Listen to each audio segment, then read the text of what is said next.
Niining panahon nga ang putling ebanghelyo gihagit sa mga hiwi nga pagtulunan. Kinahanglan mo barog ang mga tinunan ni Kristo sa pagpakigbisog sa paglaban sa pagtuo nga makausa ug alang sa tanang panahon gihatag sa Dios ngadto sa iyang katawhan. Maoy hinungdan nga namugna kining tulumanon ang putling ebanghelyo. 30 minutos nga pagsabwag sa tinuod nga ebanghelyo kauban ni Pastor Jeremias Hangad. Ang putling ebanghelyo tulumanon nga gihatod kaninyo sa Unidos Community Bible Fellowship sa Unidos Plaridel, Misamis Occidental. Ang putling ebanghelyo, ang putling ebanghelyo, ang putling ebanghelyo.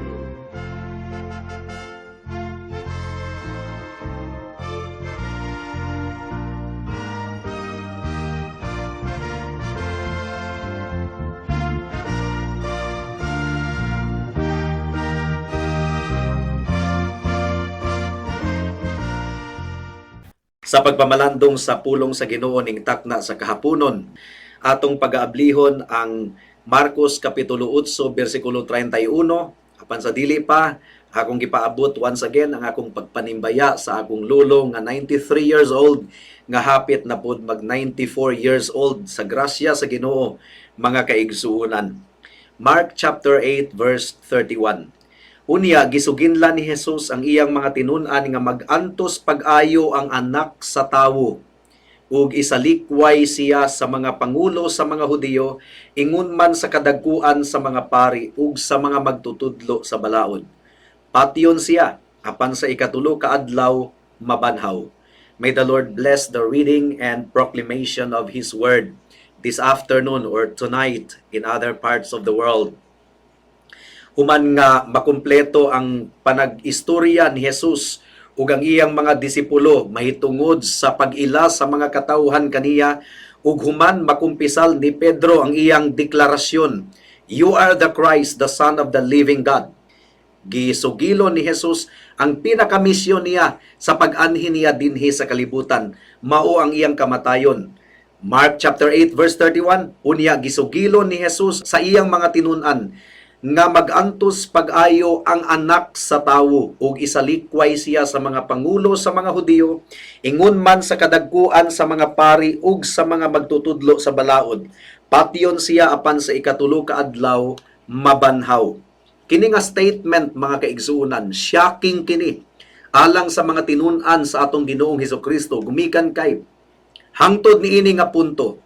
Aduna pa sila gihapoy konsepto sa Mesiyas, nga ang Mesiyas kuno usa ka hari, literal nga hari, nga maoy manguna sa nasod sa Israel aron mulambo ang nasod nga Israel ug mahimong gawasnon gikan sa pag-ulipon sa Romano Imperyo. In fact, gumikan sa kasyak ni Peter, gumikan sa kakurat ni Pedro, nag-assume si Pedro nga nasipyat si Kristo sa iyang gisulti ug iyang gibadlong ang atong Ginoong Hesukristo.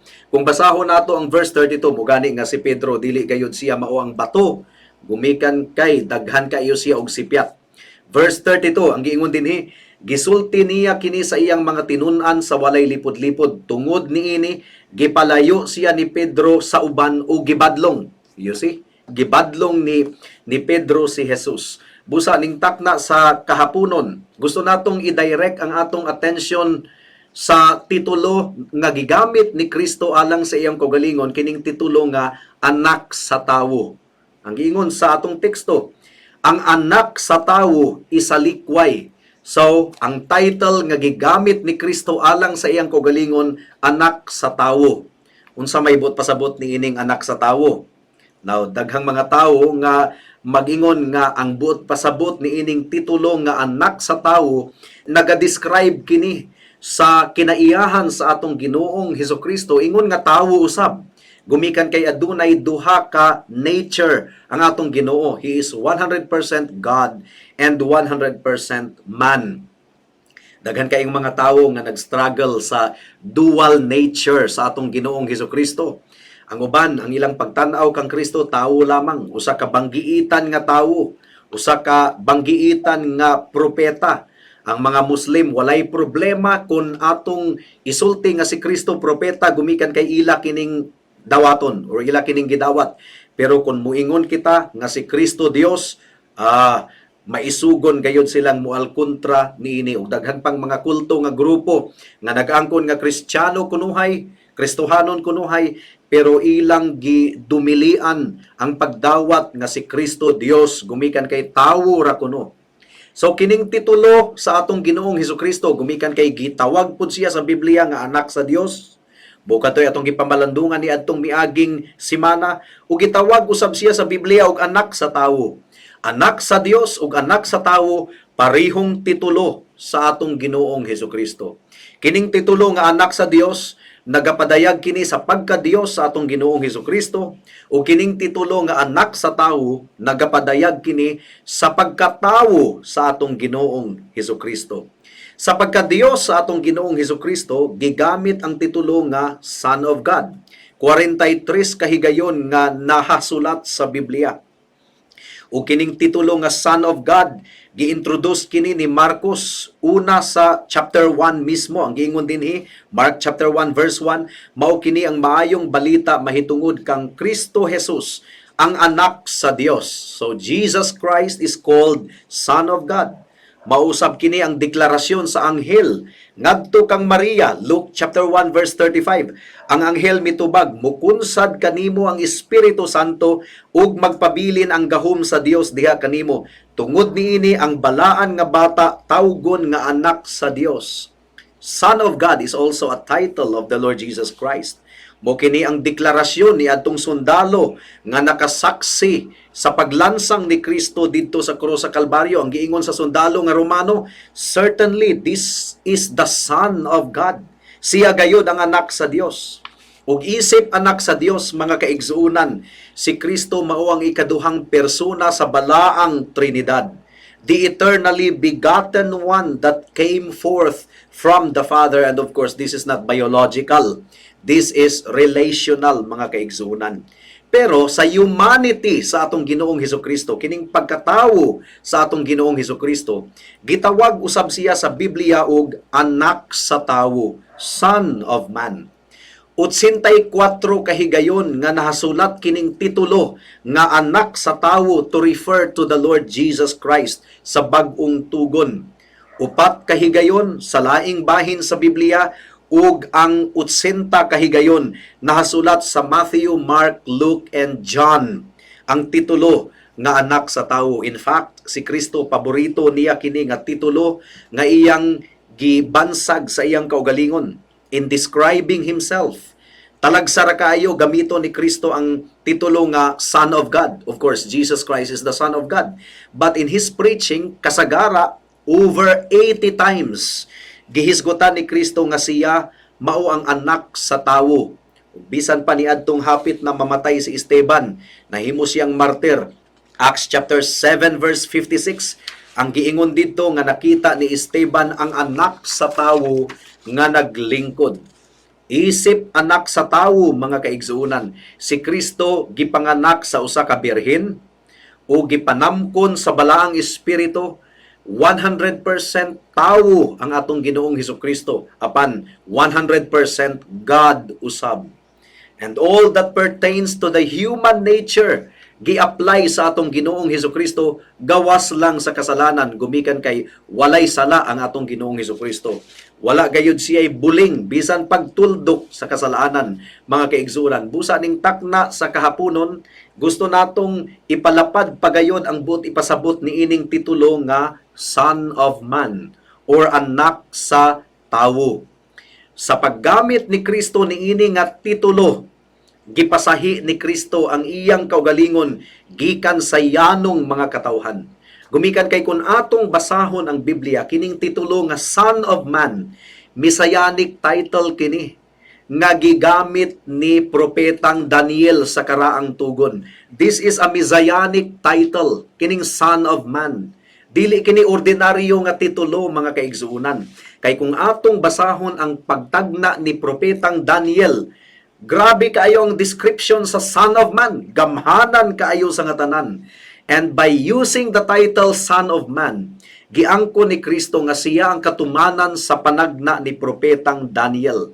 Ug sumala sa akong gisultik ganina, gigamit ni Kristo 80 times kining titulo nga Son of Man. Busa atong tun-an ang importansya niini. Remember, gipangutana ni Jesus ang iyang mga disipulo kung unsa ang ilang pag-ila kaniya. And after that, gitawag ni Kristo ang iyang kaugalingon ingon nga Son of Man. Daghan kayong galibog ni ini nga titulo unsa magibut pasabot ni ining Son of Man. Unsa man gayud ang mensahe ni ini? Well, ato kining ipalapad ning takna sa kahaponon because this is really a messianic title going back to the prophecy of Daniel describing the Messiah and calling him Son of Man. Adunay tulo kabahin ang atong pagpamalandong ning takna sa kahaponon. Una, ang larawan sa pagkatawo ug pagkadiyos ni Kristo. Ikaduha, ang larawan sa pagantos, kamatayon ug pagkabanhaw ni Kristo. Ug ikatulo, ang larawan sa pagbalik ni Kristo pag-usab ingon nga matarong nga maghuhukom. Unahon nato ang unang punto. A description of Christ's humanity and deity. Gigamit ni Kristo ang titulo nga Son of Man aron sa pag-describe sa parihong pagka-Dios ug pagkatawo sa atong Ginoong Hesukristo. Kining titulo nga Son of Man basin og ato kining gamiton isip description lamang sa pagkatawo sa atong Ginoong Hesukristo. No, kining titulo nga Son of Man sama sa akong gisulti kaganina, this is a messianic title. Gigamit kini sa Biblia isip pag-describe usab sa pagka-Diyos sa atong Ginoong Hesukristo. But the title Son of Man, first of all, nagapunting kini sa pagpaubos ni Kristo sa iyang kaugalingon. Gisulob niya ang bisti sa pagkaulipon, nahimo siyang tawo bisag wala mawala ang iyang pagka-Diyos. Gibiyaan niya ang iyang kahimayaan didto sa langit. Iyang gisulob ang bisti sa pagkaulipon. Mo kini gi-describe sa Philippians chapter 2 verse 5 to 8 ang giingon dinhi. Angay ninyong batunan ang hunahuna nga gibatunan ni Kristo Jesus nga mao kini. Bisan siya Dios. Take note ha, mga INC people, ang giingon dinhi, bisan siya Dios. Wala siya mamugos nga magpabiling tupong sa Dios. Hinuon sa iyang kaugalingong kabubuton, gibiyaan niya kining iyang katungod ug nahimong usa ka ulipon. Natawo siya sama sa kasagarang tawo, nagpaubos siya ug nagmasinugtanon hangtod sa kamatayon, bisan sa iyang kamatayon sa krus. The doctrine of the Trinity is a mystery. Busa dili nato labdon ang atong ulo nga ato kining masabtan sa tiunay gayod. Enough na sa atoa nga gi-describe sa Bible nga ang Dios Triune Jehovah, usa ka Dios apan tulo ka persona, Father, Son, and Holy Spirit. Nahimong tawo ang anak sa Dios, ang ikaduhang persona sa Trinidad, aron mahimo siyang atong manluluwas, aron mahimo siyang kapuli kanato, aron mahimo siyang substitute kanato. Apan ang title nga Son of Man, mga kaigsuunan, sobra pa sa pagkatawo ni Kristo ang gi-describe niini nga titulo. Gumikan kay sama sa akong giingon kaganina, gigamit pod kining title nga Son of Man sa pag-describe sa pagka-Dios ni Kristo ingon nga Mesiyas. Daniel chapter 7 verses 13 to 14 ang giingon dinhi. May lain pagayod akong nakita diha sa akong pananawon. Propeta si Daniel. Nakita niya si Kristo. Nakita ko uban sa mga panganod sa langit ang daw usa ka tawo, miduol siya kaniya nga walay katapusan ug gipaila ngadto kaniya ug kaniya gihatag ang gahom ug ang himaya ug ang gingharian aron mag-alagad kaniya ang tanang katawhan. Walay pagkatapos ang iyang gahom kay dili man malumpag ang iyang gingharian. So nakita nato, he is called the Son of Man by the prophet Daniel. The Son of Man, usa kini ka titulo nga gigamit ni Kristo sa pag-describe sa iyang kaugalingon aron ipakita nga siya gayod ang Mesiyas nga gitagna ni propetang Daniel. When Jesus Christ referred to himself as the Son of Man, he was announcing that he was the Messiah. So, sa unang bahin mga kaigsuunan, gipili ni Kristo kining pulunga carefully, because if Jesus Christ described himself as the Son of Man, hinumdumi nga wala pa kaayo madawat sa mga Hudiyo nga si Kristo anak sa Dios. Mura og allergic pa sila. Mo nga hinahinay sa Ginoo, una niyang gigamit kini nga titulo Son of Man. Eventually, prangka na si Kristo nga mi-announce sa mga katawhan that he is the Son of God.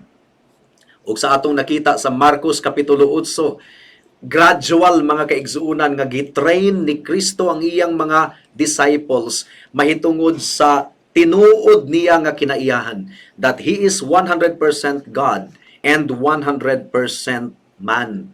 Ug niadtong miabot na ang taknang insaktong takna, gi-announce ni Kristo ang iyang identity. Linaw na kaayo, tataw kaayo. Marcos Kapitulo 14, versikulo 61 ug 62. Ang giingon dinhi, apan naghilom lamang si Jesus, nangutana pag-usab ang Pangulong Pari kaniya, ikaw ba ang Mesiyas nga anak sa dalaygon nga Dios? Si Jesus mitubag, ako. So klaro kayo. Ug makita unya ninyo ang anak sa tawo nga maglingkod sa tuo sa makagagahom nga Dios ug moabot uban sa panganod sa langit. So, klaro kaayo sa ngatanan ang tubag ni Kristo that he was the Messiah, the Son of Man, or the Son of the living God. Tungod kay parihong titulo gigamit sa Biblia to describe Jesus Christ. Walay duda, mga kaigsuunan, that Jesus Christ referred to himself isip katumanan sa gitagna ni propeta Daniel. Ikaduhang punto, gigamit ni Kristo ang titulong Son of Man aron i-describe ang iyang pag-antos, ang iyang kamatayon, ug ang iyang pagkabanhaw. The Son of Man is the suffering servant nga mianhi dinhi sa kalibutan aron sa paglukat sa iyang mga katawhan. Marcos Kapitulo 10, versikulo 45. Ang gingon dinhi, kay bisan gani ang anak sa tawo, wala man muanhi aron alagaran kundili sa pag-alagad ug paghatag sa iyang kinabuhi aron pagtubos sa daghang mga tawo. So, the Son of Man is a redeemer. Ang Son of Man nga titulo gigamit usab ni Kristo isip titulo nga naghatag og kapasayloan sa mga katawhan. Matthew chapter 9 verse 6, karon ipakita ko kaninyo nga ang anak sa tawo may gahom dinhi sa yuta sa pagpasaylo sa mga sala. Busa miingon siya sa paralitiko, bangon, dada ang imong gihigdaan ug pauli sa inyo. So dili lang di ay ang humanity of Christ ang gidescribe sa Son of Man, gigamit ni Kristo kini nga titulo aron sa pagpakita sa iyang gahom, sa iyang pagpasaylo ug sa iyang pagkabuhi nga Dios. At the very heart of this passage before us is that Jesus is the Son of Man nga mamatay alang sa iyang mga katawhan. Matthew chapter 20 verse 28 ang giingon dinhi, sama sa anak sa tawo nga wala muanhi aron alagaran kundili sa pag-alagad ug sa paghatag sa iyang kinabuhi aron pagluwas sa daghang tawo. The Son of Man came to give his life in order to save many. Pero kining titulo nga Son of Man nahikot kini, kaluha usab kini sa kalampusan sa misyon sa atong Ginoong Hesukristo. Mark chapter 8 verse 31, ang giingon dinhi, o gisuginla ni Jesus ang iyang mga tinun-an nga mag-antos pag-ayo ang anak sa tawo, ug unsay mahitabo pagkahuman, ug isalikway siya sa mga pangulo sa mga Hudiyo, ingon man sa kadagkuan sa mga pari ug sa magtutudlo sa balaod. And then what will happen? Patyon siya apan sa ikatulo ka adlaw mabanhaw. So walay duda mga kaigsuunan, ang tumong ni Kristo mao ang pag-describe sa kalampusan sa iyang misyon. Matthew chapter 20 verses 18 hangtod sa 19. Pamati kamo, nagpadulong kita sa Jerusalem ug didto ang anak sa tawo itugyan ngadto sa kadagkuan sa mga pari ug sa mga magtutudlo sa balaod. Siya hukman nila sa kamatayon ug unya itugyan nila ngadto sa mga dili Hudiyo. Bugal-bugalan siya ug ilansang sa krus. Apan sa ikatulo ka adlaw mabanhaw siya. Ug si Kristo karon nagalingkod sa iyang trono sa kahimayaan. Nakita ni Esteban si Kristo sa iyang pananawon ni adtong hapit na mamatay si Esteban. Acts chapter 7 verse 56. Apan si Esteban nga puno sa Espiritu Santo mihangad sa langit ug nakita niya ang himaya sa Dios ug si Jesus nga nagtindog sa tuo sa Dios. Miingon siya, "Tanawa, nakita ko ang langit nga naabli ug ang anak sa tawo nga nagtindog sa tuo sa Dios." Nakita usab ni Apostol Juan si Kristo didto sa Revelations chapter 1 verse 13 to 15. Ang giingon dinhi, sa taliwala nini nagtindog ang daw tawo nga nagsulob og bisti nga sangko sa iyang tiil ug gibaksan ang iyang dughan ug bakus nga bulawan. Ang iyang buhok puti kaayo ug ang iyang mga mata sama sa nagdilaab nga kalayo. Ang iyang tiil sama sa bronse nga tinunaw sa hudno ug unya gipasinaw ug midahunog ang iyang tingog sama sa dakong busay. Nakita nato ang kahimayaan sa atong Ginoong Hesukristo. Mudangat na kita sa ikatulong punto. Gigamit ni Kristo ang titulo nga anak sa tawo aron i-describe ang iyang pagbalik pag-usab. Ingon nga matarong nga maghuhukom. Jesus used the title Son of Man to describe the glorious King who will return in His glory as the righteous judge. Ang Son of Man, usa ka titulo nga nag-describe sa manluluwas nga nagantos. Apan karon, si Kristo puno sa himaya, harianong himaya, gumikan kay siya ang Dios sa tanang mga Dios ug hari sa tanang mga hari. Na-accomplish ni Kristo ang iyang misyon. Natuman ni Kristo ang iyang misyon. Ingon nga atong manunubos. O karon, nagpaabot na lang si Kristo sa iyang pagbalik pag-usab. O mahitabo kini, niini nga pamaagi, Matthew chapter 25 verse 31. Inig-anhi sa anak sa tawo, anak sa tawo ang gigamit nga titulo. Inig-anhi sa anak sa tawo ingon nga hari, uban sa tanang mga anghel, mulingkod siya sa iyang harianong trono.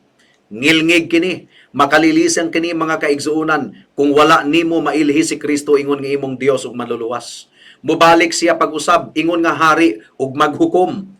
Matthew chapter 26 verse 64. Si Jesus mitubag kaniya, gisulti nimo, apan sultihan ko kamong tanan. Sukad karon makita ninyo ang anak sa tawo nga naglingkod sa tuo sa labing makagagahom, sa tanan ug muanhi sinapnay sa mga panganod sa langit.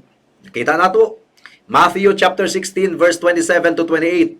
Kay ang anak sa tawo hapit na moabot uban sa himaya sa iyang amahan, kinuyugan sa iyang mga anghel ug unya balusan niya ang tagsa-tagsa sumala sa iyang nabuhat. Hinumdumi kini, ani ay pipila dinhi nga dili mamatay hangtod makit-an nila ang anak sa tawo nga moabot aron maghari. Ug Mark chapter 13 verse 26 and 27. Unya diha sa mga panganod makita ang anak sa tawo nga moabot nga may gahom ug himaya, ug suguon niya ang iyang mga anghel ngadto sa tanang suok sa kalibutan aron tigumon ang piniling katawhan sa Dios gikan sa tanang dapit sa kalibutan. So parehong Hudiyo ug Hintil. Busa mga kaigsuunan, kinahanglan gayud nga masabtan nato nga nanginahanglan kita sa atong buhi nga Dios. Nga si Hesukristo ingon nga Dios ug manluluwas. Gumikan kay mo balik siya ingon nga maghuhukom. Sa pagbalik niya ulahi na ang paghinulsol. Wala na, late na kaayo sa nga tanan. Karon na ang paghinulsol mga kaigsuunan. Karon na ang pagdangup kang Kristo ug ang pagsalig kaniya ingon nga Dios ug manluluwas. Kung ayha ka pa maghinulsol sa pagbalik sa Ginoo, wala na'y tsansa. Because Jesus Christ will return. Dili ingon nga manluluwas, kundi ingon nga maghuhukom. Timan-i kini mga kaigsuunan, pamalandungi kini. The Son of Man has come to save His people from their sin. Ug ang anak sa tawo mubalik, mulingkod sa iyang trono aron sa paghukom. Samtang wala pa siya mibalik mga kaigsuunan, dangup kaniya ug dili kaniya balibaran. Luwason kaniya mga kaigsuunan. Ang pangutana alang kanimo, unsa may imong pagkaila sa atong Ginoong Hesukristo? Siya ba ang Dios mo? Siya ba ang hari sa imong kinabuhi? Ikaw ba naghinulsol na sa imong sala ug gitugyan na ba nimo ang imong kinabuhi nganha kang Kristo? Hinumdumi sa pagbalik ni Kristo, daghan kaayong mutiyabaw, daghang muhilak, daghang magpakiluoy, apan ulahi na ang tanan. Pero karon higala, dili pagayon in taon ulahi ang tanan. Aduna pay kahigayunan. Nagimbitar ang manluluwas kanimo karon. Umari kamo kanako kamong tanan nga gikapuyan o gibugatan gumikan sa inyong sala ug papahulayon ko kamo. Papahulayon ka ni Kristo. Gumikan kay ang sala mo bisag unsa pa kini kahugaw, hugasan kini, limpyuhan kini sa dugo sa atong Ginoong Hesukristo ug suluban kaniya sa iyang pagkamatarong aron ikaw pagaisipon nga matarong atubangan sa Dios. Busa karon nga aduna pay kahigayunan, ayaw na paglangan-langan higala. Nahugasan ka na ba sa dugo sa atong Ginoong Hesukristo? Mahugasan ka sa dugo sa atong Ginoong Hesukristo kung ikaw moangkon nga ikaw makasasala ug musalig lamang kang Kristo ingon nga imong Dios ug manluluwas. Magampo kita. Salamat o Dios ning takna sa kahaponon. Among gipangayo ang bunga sa gospel message ug hinaot nga nasabtan kini sa imong mga katawhan o Dios. Ug hinaot nga gamiton usab nimo kini nga mensahe aron ma-equip ang mga kaigsuonan aron sila makat-on kun unsaon pagpaambit sa mensahe sa ebanghelyo. In Jesus' name we pray. Amen.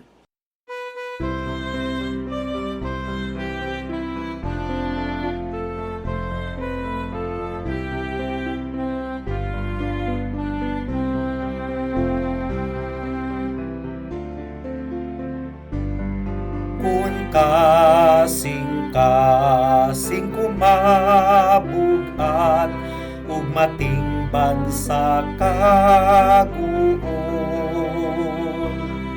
Kun ang panaw ko daw malaay man, mahangawa ba si Jesus? Oo, may kahangawa siya ug maluluy usab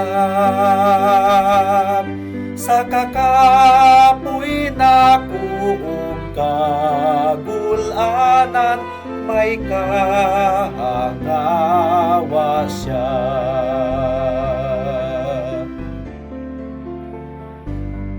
Kun mangit-ngit ang agian ko, bisan sa mga kakuyaw.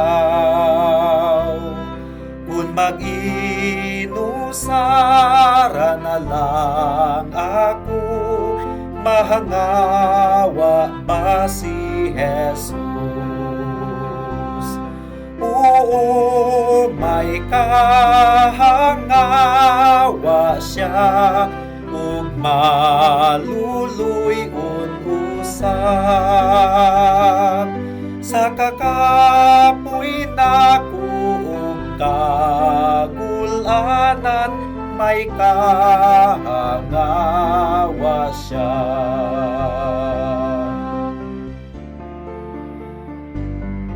May kahangawa ba si Jesus sa mga kapagyasan ko? Kung ako ay laing kapaingnan, mahangawa ba si Jesus? Oo, may kahangawa siya ug maluluy usab sa kakapoy na ug kagulanan, may kahangawa siya.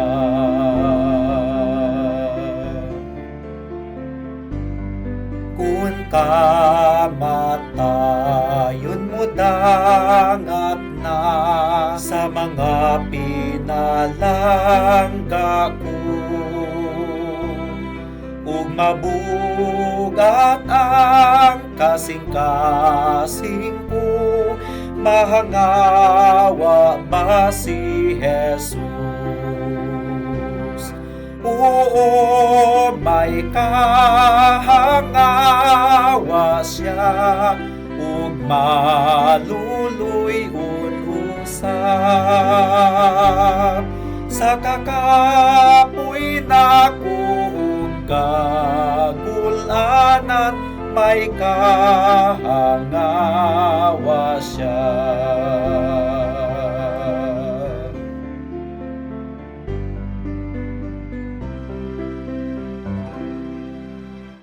Alang sa dugang nga mga pangutana, mahimong mo text kang Pastor Jeremias hangad sa 0935 744 3030.